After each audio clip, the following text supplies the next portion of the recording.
You can't ignore this man केटा हो। किनकि रफिनियाको अन द गेमको इन्फ्लुएन्स, जो एउटा लिडरसिप, क्याप्टेनमा हुनुपर्ने लिडरसिप र एउटा इम्प्याक्ट सबैलाई थाहा छ कस्तो छ भनेर। किनभने जब ऊ इन्जुरीबाट ब्याक भयो, बार्सा पनि लागिरहेको थियो, बार्सा पनि ब्याक भइरहेछ।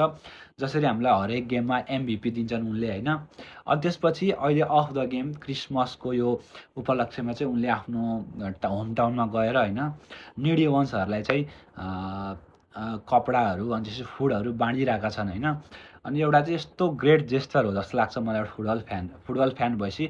आई थिङ्क अब अहिले सबैले रमाइलो गरिरहेको क्रिसमस अनि त्यसपछि न्यु इयर इभेको लागि सब आफ्नो आफ्नो पारामा छन्। तर रफिनिया एउटा मान्छे हो जुनले चाहिँ आफू मात्रै नभएर आफ्नो वरिपरिका मान्छेहरूलाई पनि खुसी बनाउन चाहिँ सक्सेस भएका छन् कि केटा हो।